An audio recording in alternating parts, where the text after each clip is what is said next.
আমি আপনাকে কিছু কথা বলতে চাই। বলো। কিভাবে বলবো বুঝতে পারছি না। আমি আপনাকে খুব ভালোবাসি, প্লিজ আমার ভালোবাসাটা অ্যাকসেপ্ট করুন। আমি আসলে কাউকে ভালোবাসার জন্য একেবারেই প্রস্তুত না। কেন? এমনি। এমনি কোনো কিছু হয় না, কারণটা বলতে হবে। শুনতে চাও আমার গল্পটা? হ্যাঁ, শুনতে চাই। তাহলে শোনো। চুপ করে আছো কেন? কিছু তো বলবা, অনেকক্ষণ ধরে চুপ করে আছো। আমার বিয়ে ঠিক হয়ে গেছে। মজা করো না তো। সত্যি বলছি। তাহলে বলে দাও যে এখন বিয়ে করবে না, তাহলে কি হয়ে যায়? পসিবল না, আব্বু কথা দিয়ে ফেলেছে, কিছুদিনের মধ্যেই আমার বিয়ে। কিন্তু তুমি তো কথা দিয়েছিলে যে আমরা সারা জীবন একসাথে থাকবো।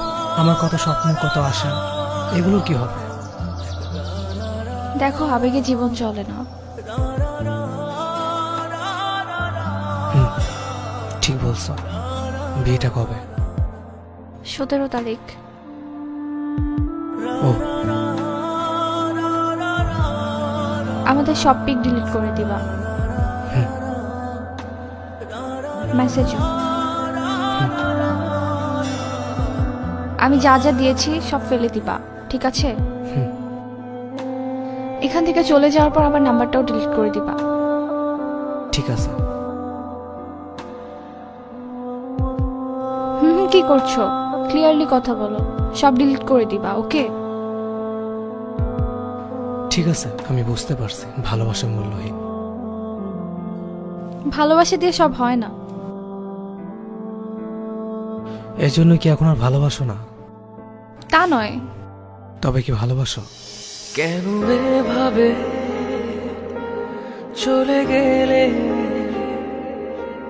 মনে পড়ে এখন তোমায়। বৃষ্টির মাঝে বসে আছি মেঘলার আকাশের ডাকে। তাকে ভালো রাখার জন্য নিজেকে কষ্ট দিতে বিন্দু মাত্র চিন্তা করতাম না।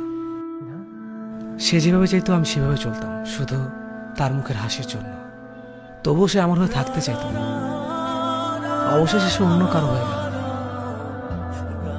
এত স্বপ্ন, এত স্মৃতি, সবকিছু হলো। তারপর থেকে না আমি আর আগের মতো না। কাউকে ভালো লাগে না, নিজেকে আজকাল ভালো লাগে না। কারো প্রতি মায়াও জন্মায় না, ভয় হয় আমি আর হয়তো কাউকে মন দিয়ে ভালোবাসতে পারবো না। তবে হয়তো একদিন কাউকে নিজের করে নেব এবং তাকে আগের জন্য থেকেও বেশি ভালোবাসবো। সে ভালো মানুষ হলে হয়তো বা অবশ্যই আমার ভালোবাসার মূল্য দেবে। বুঝতে পারলাম। তাহলে কি ভালোবাসা একজনের মধ্যে সীমাবদ্ধ থাকে?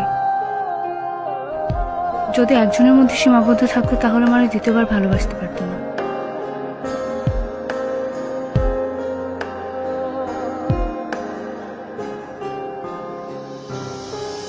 কষ্ট এখন শূন্য পাড়ায়, ভালোবাসা আজ আঘাত দেখায়। তুমি না স্মৃতিগুলো এখনো কাদা।